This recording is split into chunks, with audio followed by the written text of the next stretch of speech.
Welcome to the developer sessions at EGX 2016. I'm Ollie Welsh from Eurogamer. Coming up in an hour's time, I'll be back with a few of my colleagues for a live edition of the Eurogamer podcast, so please join us for that. Hi to everyone watching on YouTube as well, I should say. Before then, I've got this distinguished panel of guests joining me to discuss what I think must be the hot topic in game development right now. It certainly seemed to be when I was out at the Game Developers Conference in San Francisco a couple of weeks ago. What will VR games be like? There's a huge amount of excitement in the development community about VR at the moment, and I think it's because, as I realized when I tried HTC Vive here at Res for the first time last year, once you're in VR, you realize that a lot of your assumptions about video games need to be thrown out because some things that you thought would work aren't going to work anymore, and there are many, many new exciting possibilities alongside that. So joining me to talk about this today, we've got Goode. Katie is at Triangular Pixels, working on Smash and Plunder, and also have just made the very popular Vive experience, Unseen Diplomacy. From nDreams, we have George Kelion and Jackie Tetley. They're working on an interactive story experience called The Assembly. And at the end, we've got Steve Bristow from Rebellion, who's making Battlezone VR. Let's start with Katie. What was your first personal experience of virtual reality? So I actually used to work at Sony London Studio, and it was London Studio where, obviously they started to develop Morpheus concepts. Well, it's now called PlayStation VR. And so, fortunately, someone managed to get hold of a Oculus Rift, like a DK1, and I was like, okay, I'm gonna just give this a go and poke and prod at it. I've been developing AR before that, so I've been used to really different types of gameplay experience.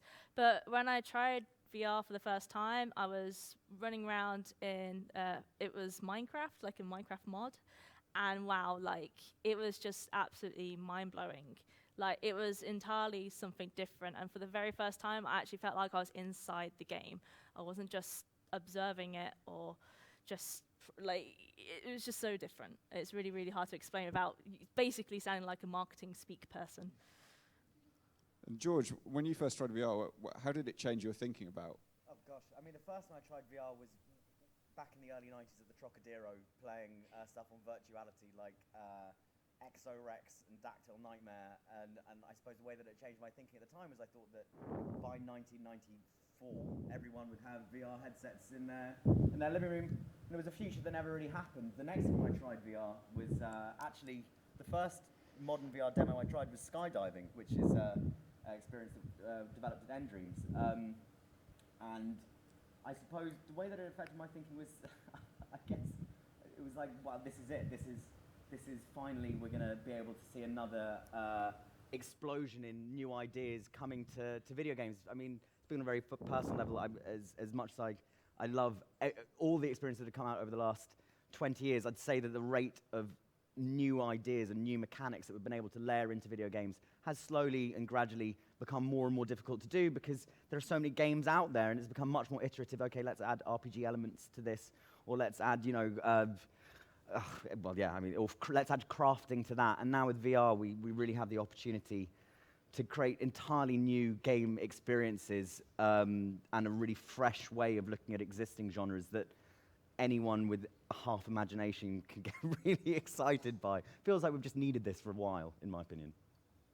And Jackie, how's your thinking about VR changed over the last 5 years? Because it's obviously been very, very rapid and development.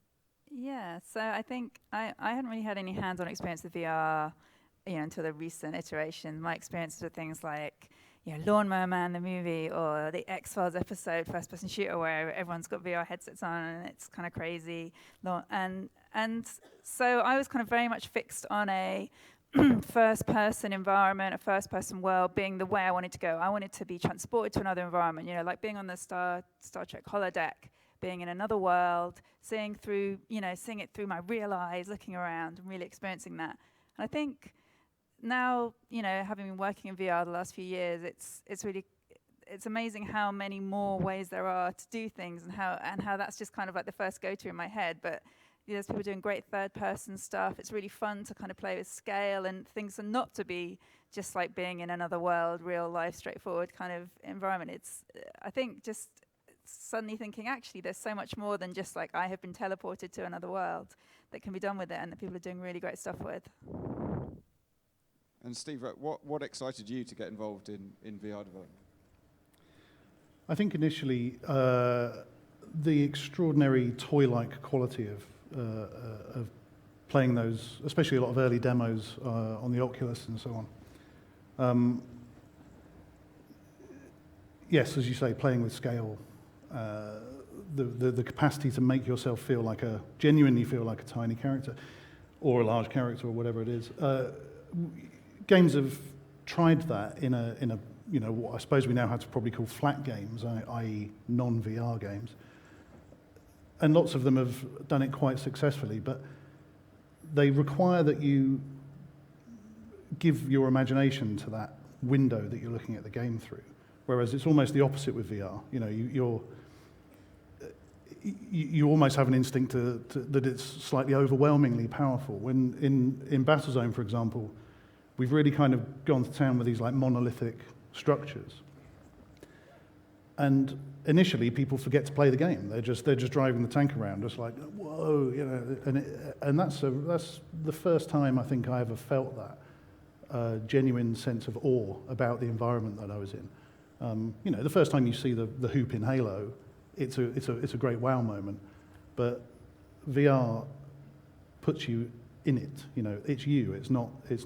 You're not watching Master Chief do cool stuff. You are that guy. And this feels like we finally kind of caught up with the intention of the people that first made first-person shooters to place you in the game. It's now sort of reaching a kind of a fulfillment where that sensation is incredibly powerful, and that's exciting.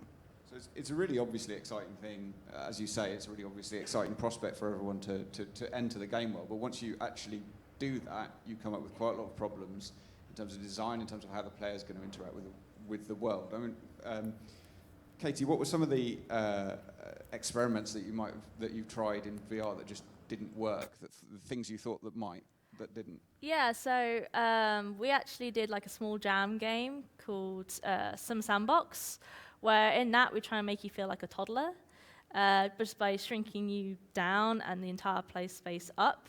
So you're playing around with toys from like the 90s, which are giant versions of those toys. And you think, oh, that surely must work. You must feel like a toddler. But it didn't, and that's because actually we found that baby humans have different proportions of body. You never feel like your body proportions change. So for us, it's like that's sort of our failed experiment, I guess. Otherwise, it's mainly just been sort of just iterating, and like the amount of iteration that we had to do has been crazy compared to what you feel like is a normal flat game. Like for different comfort methods, for different sort of feedback, for UI. Like UI has been really a big challenge. Why is that? So, because you want it to feel like it's in part of the world, and like having just text floating somewhere just sort of drags you out a bit and makes you remember that it's a game and not just real life. It's sort of like a shame, really. Like you've got all this equipment and then you're sort of breaking someone out by just having some floating text, which doesn't make any sense. But we tried a thing with showing players a time by having it up on the wall of the dungeon. And what we found was that's a terrible idea because they never look up there. Like suddenly they can look everywhere. They're never going to look up on top of a wall somewhere. So that as part of our iteration, we moved that to your hand, where you can check the time by looking at your watch, essentially, how much time you've got left. So, that makes much more contextual sense. So yeah, it's been like hard work as far as that's concerned. I guess where the player is going to look is quite a challenge as well, isn't it, George? Yes, absolutely. I mean, this has been one of the things. So it's certainly with the assembly. The assembly's a game which the narrative is very much at the core of the experience. And in regular video games, flat-screen video games, you can rely on cutscenes to deliver narrative. However, in VR, you absolutely cannot take the camera away from the player's control. If you were to do so, then you're going to induce simulation sickness almost immediately. No one likes having their head their view shaken around. So in VR, if we want players to look at a particular point in the level, or we want some, a particular object in the level to gain prominence, we really have to use a lot of techniques like funneling, or use lighting, or use audio to try and encourage the player to look in a particular place, rather than more, standard or familiar tropes such as cutscenes.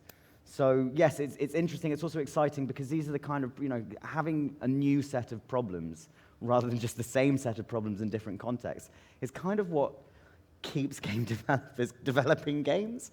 Rather than, okay, let's how great can we make this cutscene, is not as exciting a challenge of, right, we've got this particular object within a level, a computer say, that we want the player to have some kind of, we want them to instinctively know that this is a big plot point that they've come across.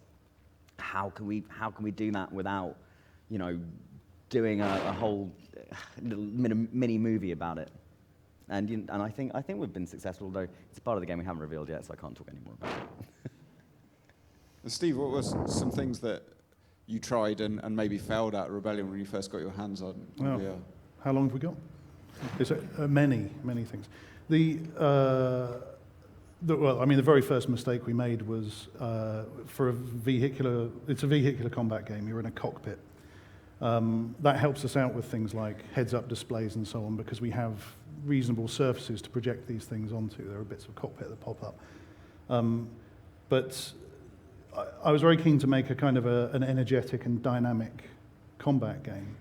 But initially, the head position was kind of locked to the vehicle, and as the vehicle rocks around and goes up and down slopes or whatever, we were tipping the player's head around, which, it seems rudimentary now. Lots of people have learned better, but it took us a while. That first step of decoupling the head movement, so the cockpit rocks around underneath you, but your head is naturally stable, that helped us over a lot of our locomotion problems. But in fact, the design of the environments, all of the environments, again, I was ludicrously ambitious with creating this kind of virtual roller coaster type of affair. And I imagined tanks leaping through the sky and we've made a kind of a much, we've simplified our environments a lot to create a more palatable experience for the user. Now, there was a design reason for having these kind of slopes and so on. It's a first-person shooter, so my target field is important. I want enemies at different ranges and spaces on the screen.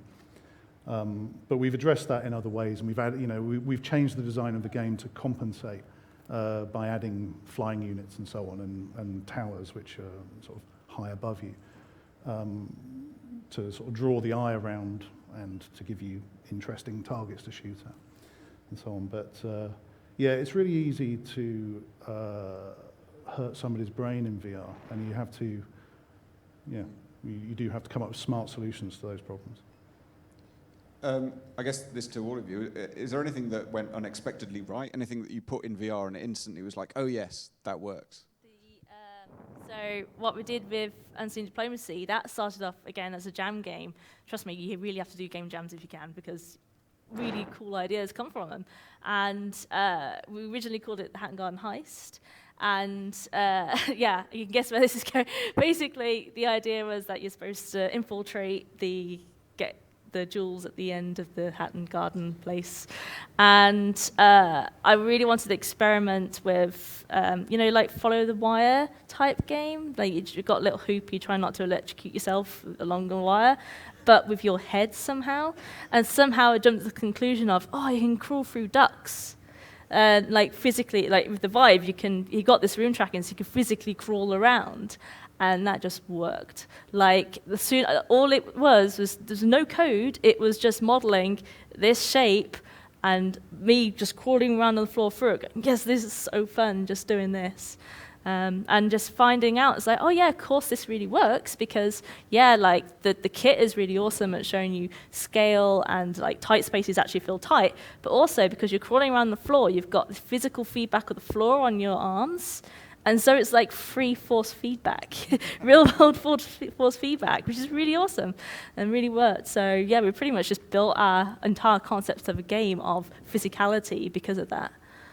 Any other examples of stuff that you put in VR and just instantly? I don't want to speak on Jackie's behalf because she probably knows better than me, but one of the things I really, I know that we experimented with was, much like with UI, everything that exists in the VR world, including audio, needs to exist at an object in 3D space, much like how everything does in real life. And so we wanted music in the game to try and amplify the emotion of the experience, much as you would do in a TV show or a movie.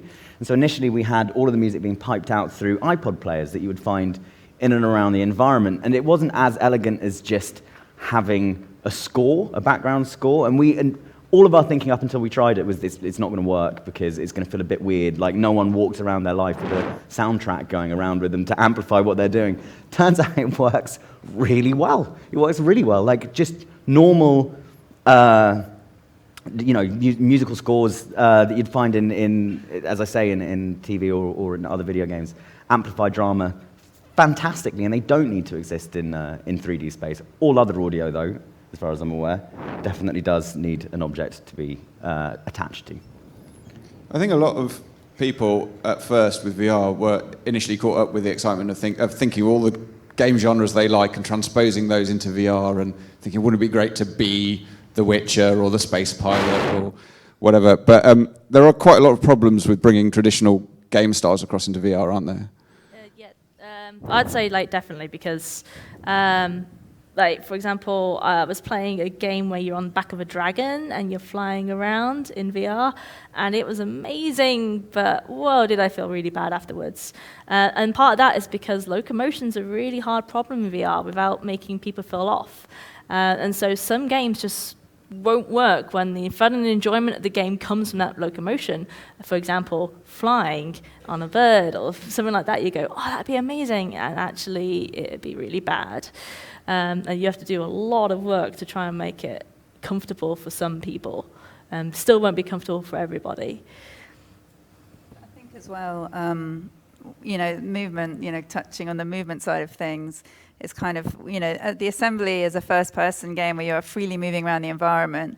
And actually, that's the kind of game mission you think, oh, Call of Duty, that'd be amazing, or Skyrim, I'm running around. And then when you actually try that kind of movement system, traditional twin-stick FPS, movement, at that kind of speed and turning your head around and moving the stick at the same time, it actually can be quite overwhelming. So, with the assembly, we've kind of been working on ways so that people can still move around freely in the environment, but it's not too overwhelming for players, because I think, there is this vision very much of this, these games that people have got the idea in their head that they're going to be so awesome to play, but if you actually sit down for a minute and you think about, like, I can't turn my head that quickly in real life. So if I then start, my camera's controlled by that. If I start whipping my head around with a stick, my movement rate is really accelerated. It's really disorienting and you're not used to it. So I think, there's been some great, we've worked on some great stuff for the assembly, but obviously we're not a fast-paced sort of running around game. We're an exploration adventure. So it's kind of works for us. We sort of are on Battlezone, that we've had to tackle those kind of issues head on, because it's an arcade game. It's meant to be a dynamic and fast-paced arcade game. So some of the things that have worked for us, as I was saying before, the subtle tipping of the vehicle as it moves around helps to signal the intent of the vehicle. Initially, when we were reading up on do's and don'ts for VR, one of them was suggesting that you should have linear movement, that you shouldn't have accelerations and decelerations. And I think, well, certainly in our case, that's turned out not to actually be true, so long as you signal that acceleration clearly. So as you move the vehicle, it tips, and then you start to understand that you're going to be moving forward, and that all just naturally works. Another thing that I think is really important is the design of our environments we've got lots of near, middle, and far-ranged objects that helps to enhance that parallaxing sense around you. but we've always got a horizon of some kind. We had a few levels that were canyons, where you would go down into canyons. And that suddenly became unpleasant again because you've lost your peripheral sense of a horizon.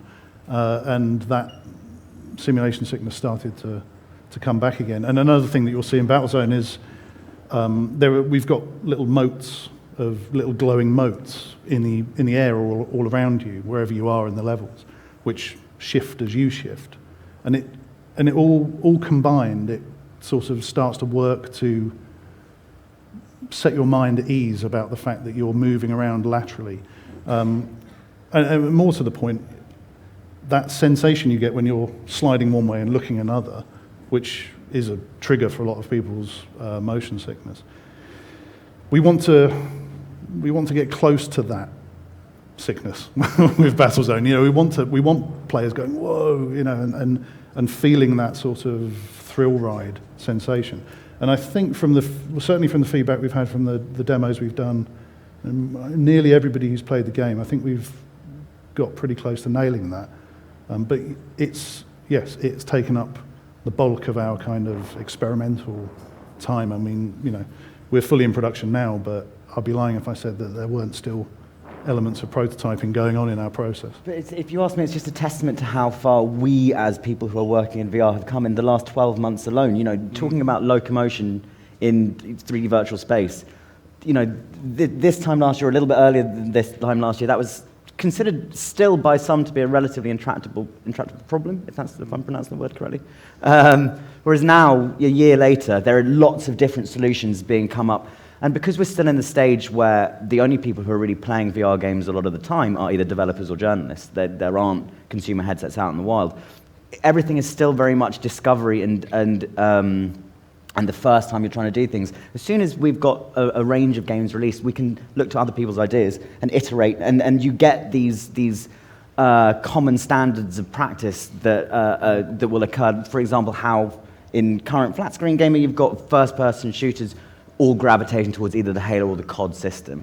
And we can look forward to some of these designs becoming more generally accepted, but I think it's amazing that we've taken something that people said a year ago, no, you know, I don't even know if they're ever going to fix this, and now it's like, actually, you can do it this way, you can do it this way, you can do it this way. One of the things that I'm really enjoying about developing in VR is the sort of the collegiate, the conversation that's going on between developers.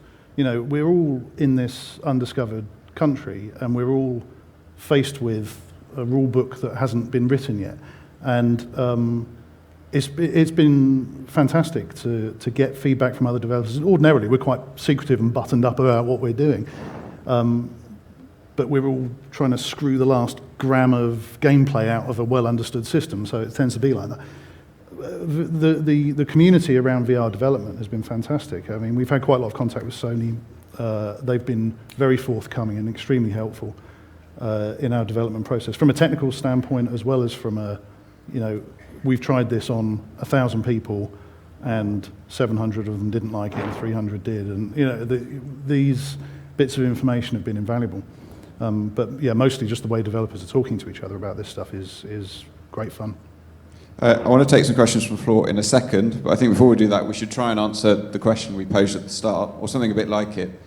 So, how will the VR game of the future be different from video games as we think of them now? So, I think the biggest one for me is the physicality, especially when you start getting your hands into VR. Like, the ability to really reach and do, like I said, like Unseen Diplomacy is a physical assault course. Just could not do that before. So you're going to see a lot more range of games. So there's going to be, sitting down games. There's going to be motion games, like, you know, back in the Wii, but only there's going to be whole room games now. And like, remember an Escape the Room game in VR where you actually have to escape the room. Like, there's just this whole other level of genres that are going to be open up. And it's so hard to describe what our game is because there isn't a genre for it yet, which is awesome. I think, for me, this falls broadly into two categories: the stuff that you can imagine and the stuff that you can't. The stuff that you can imagine is obvious things like diorama games. So take the experience you'd normally have on a tabletop, your Warhammer 40k or Hero Quest or anything like that, Or even just if you've had an RPG where you've got some friends around and you've got a dungeon master, now stick that in VR, and then all those little figurines are animated, they're beating each other up, they're fighting each other. You can lean in, get really close, you can pull back. You know, you don't have the problem with RTS games where you can't see the whole map at any one time. You can just literally lean in and tilt your head and see the whole thing. It just brings it all to life. And take God games, for example. You'd actually feel like you were God because you'd have that sense of presence. Now, that's the stuff that's easy to imagine. The stuff that's hard to imagine is you have to remember that this is still very much the Lumiere brothers stage of VR. When radio first came out, it was used to deliver opera, and when TV first came out, it was used to broadcast theatre. And it was only over a course of time that people came up with experience that really were well suited and made the best use of those mediums. And the great thing about VR is that we don't really know right yet in 2016 all the amazingly awesome things that we're going to be able to do with this medium. We're looking at the next, potentially the next evolutionary phase in entertainment technology. So I think one has to have a certain element of it's going to be amazing, but we don't know what it is yet in terms of conversations of what VR games are going to be like. I think I'm pretty excited about the multiplayer and social side of things. So I've been really interested in some of the sort of more asymmetrical multiplayer games that have been coming around, like Keep Talking, Nobody Explodes, these kind of, really interesting ways of like, okay, one person's got the headset on, they can see certain things, and other people can have another device with another screen or the TV or just, pieces of paper, and the kind of way that it gets people to work together and, how you can devise gameplay for these two or three different ways of doing things. I think that's going to be really interesting. I think there's going to be some really great games coming out. And also just the social side of things, nDreams, originally used to work on PlayStation Home, and I just love the idea of that kind of like going into an environment and hanging out with people, rather than being remotely talking to someone on Skype. You could just go in and sit next to them and watch a film together with them, and you could turn your head to look at them and go, this is awesome, while you're, and then look at the screen, both of you, and it's just kind of that nice enhancing of lots of experiences to be really social. Yeah, again, when we first started out, I think we were sort of under the assumption that you were pretty much just going to have to do first-person games because that was the point of VR, and that's very much not the case. I mean, some of the most fun I've had from Oculus demos and so on have been third person, as you say, sort of tabletop style games, little really quite conventional standard tower defense games become enormously pleasing. And initially I kind of thought, well, this is just the novelty value of VR and it'll wear off and it'll become commonplace. But I've got hundreds of hours of VR now, and it sort of doesn't, that initial wow moment of putting it on maybe, but the joy of having miniature characters moving around on a landscape is great fun. I just want to take this opportunity to tell the people who are making War Tile to make sure they do a VR version, for example. If you don't know about it, look for it. It looks great. But yeah, I think the social screen stuff that PSVR are offering, and no doubt that will be mimicked in other ways, that just opens a new door. I mean, that's just a new thing that we couldn't really do.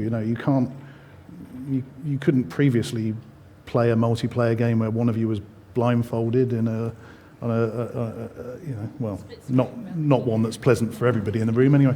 And that's, I'm thinking on to, maybe other things we can do with some of the properties that we've got at Rebellion.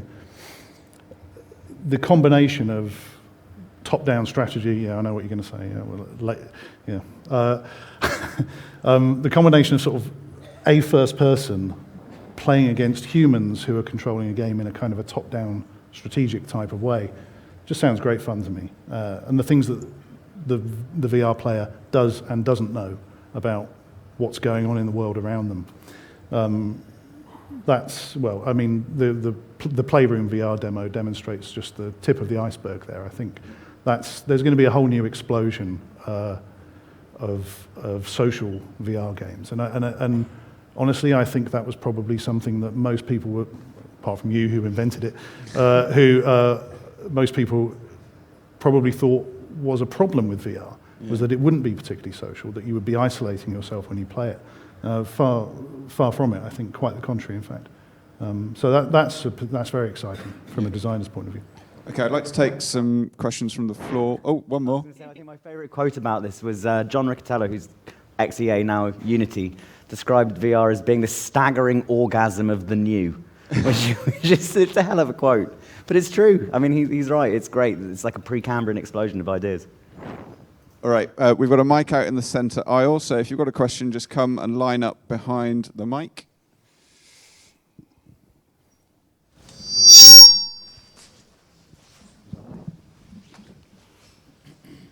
Shoot. Hello. Hello. So one thing I was thinking of in kind of board games and tabletop games that you kind of mentioned, there's the implicit trust of the player that they won't break the rules that have been set out for them. In most computer games, that's not there. There's these systems and you can try and break them, but the player is completely constrained by them. In VR, does there need to be more trust of the player? Is the solution to how do you stop the player sticking their head through the wall? Just let them stick their head through the wall if they want. It's up to them not to break it. Or will there have to be systems to prevent that sort of thing? So we've got, I guess, a really good example of the head sticking through the wall thing. But to begin with, AltSpace VR has, that's like an MMO thing with any sort of VR device that you can join in with. They have board games in there, and I think you can basically break the rules if you want to, because it's just a normal board game, just happens to be in virtual reality. So that's quite interesting. But for putting your head through the wall, we actually found that most players just really didn't want to do it because it's really horrible. Like, you don't want to do it in real life because you can't. You'll hurt yourself, but you feel like you're going to hurt yourself in VR as well. So we have an interesting, complicated system for Smash It Plunder that we have ideas for to make sure that you can't put your head through objects and cheat, as it were. But people just don't want to do that. And it's amazing that, especially with if you create sort of short experiences and you have them like an exhibition or public setting, people always want to play along. They want to role play. They want to enjoy it at its maximum capacity. And it's only potentially when they're private in their own homes and they've played the game quite a few times through or something, then they start pushing it and seeing where the boundaries are. In PSVR in particular has, you can constrain the valid headspace using the camera's field of view. So, for example, we've got a cockpit game, so we can make it so that the game warns you when you're about to do something weird with your head, which you think you'd just be able to work out. But so, and then in room scale VR, Vive and so on, again, you can, the virtual world can indicate to you that you're about to break its rules. So there are lots of little catches for that sort of stuff. But again, our experience is the same as yours, Katie, that you've gone to all this trouble to get into an illusion, and most people don't want to deliberately break that illusion. So I sort of feel like it's a problem we don't really have to solve. People do tend to react to the virtual environment as if it was the real world, but it's specifically one way you can stop people. The way that we get around people wanting to stick their head through the wall in the environment is we just turn the screen to black, and then immediately the people's natural instinct is just to return to the away from it, to reverse what they've just done, and it works. It's actually elegant, and people basically, if ever, try it once. If ever they do it, and then they never do it again. But you respond and you process the virtual world like you respond and you process to the real world. So you tend not to do game-breaking things. Now, I would probably just set a challenge to absolutely everybody with who's a YouTuber and planning on getting a VR headset. But we'll see. Next question. Hi. Yeah. Many games. Most of the VR sets have an extra, you have the monitor, displaying what the person's actually seeing. Have any of you actually experimented with using that monitor for its own thing to maybe display for another character, or maybe, as you say with the UI text example, you could maybe display some startup instructions and then you put it on? And the kind of mixing of both 2D screens and other things like tablets together with VR, the kind of mixing those different game modes together? So we actually did this back in October 2014 was the first time when we started doing this. So we came with this idea of what we call the shared screen, but everyone now calls the social screen because of Sony. Because we just found that, like, it was with the Gear VR, and you couldn't see what was happening inside the kit. So out of necessity, it was like, okay, we'll put like this view on the screen, but we don't want to do this weird distorted view that looks pretty rubbish and full of spoilers and things. So we had a top-down camera and like a little 2D map of what was going on and like gameplay information on there, and it was amazing. It was like this centerpiece of the game that we were demoing, and people weren't just looking around at the VR unit, but they were also looking at the screen and joining in, like saying, "Oh no, it's behind you," because they could see different information, and this asymmetrical information was so powerful. So we extended that onto what we call Double Destruction, which was our Oculus VR Jam winner, like last year, where we actually had gameplay on that second screen. So the Gear VR and then someone else on their mobile phone or tablet can join in and gameplay actually with you. And now the fact that Sony are actually encouraging that with features in their SDK, with the social screen, with actual players joining in, as you see in Playroom, it's just like, thank you for putting that in, because we're gonna totally do something awesome with this, because it's so cool. Because you don't wanna be the one where you're sitting with your family around you and you're going, "Whoa, this is awesome." You can't see it. And then everyone's just sitting there going, sort of jealous. And it's like, I feel sorry for those players outside. So I want to make sure the players outside enjoy it as much as the player inside.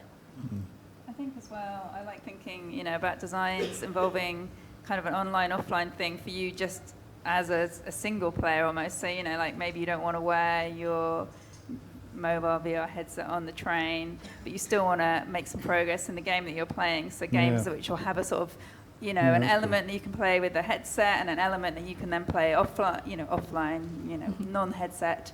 You know, I think that's going to be something that's definitely going to be coming more and more, as VR grows. Because I think that's, you know, a lovely way for people to be able to kind of get. And then you can do, you know, you can have certain things you can only do just with, you know, using the touchscreen, and certain things you can only do using the headset. So it kind of be some super fun mixed mechanics. I'm stealing that. yeah. That sounds great. I mean, you can easily think of it in a narrative wrapper as well. Say you're in a there are plenty of spaceship games coming out in the near future, and as we've just discussed, traversal can be difficult to achieve in first-person VR. So it's not impossible to think of a situation whereby when you're on the planet or what have you, and you don't have your HUD, you don't have your cockpit around you to combat sim sickness, you would be playing on a flat screen. Then when you want to get into your spaceship, all of a sudden your VR helmet becomes like your spaceship helmet, you know, your spaceman helmet. You put that on, bam, you're in space, flying off. So yeah, I mean, it's the only thing I would say to that is that it's going to be annoying, and anything that gets in the way of the people find it annoying looking between two screens. I think people are going to find it annoying being encouraged to Undock. Exactly, you know. But maybe I say that, and every time anyone in the video games industry ever says, "Oh no, that'll never happen," somebody makes it amazing. So, Thanks so much. That's all we've got time for, I'm afraid, but it's a good note to end on. Thank you very much for coming. Stick around if you're watching online for the Eurogamer podcast at 5. But for now, thanks very much to our panellists, Katie, George, Jackie, and Steve. Thank you. You can see the biggest developers live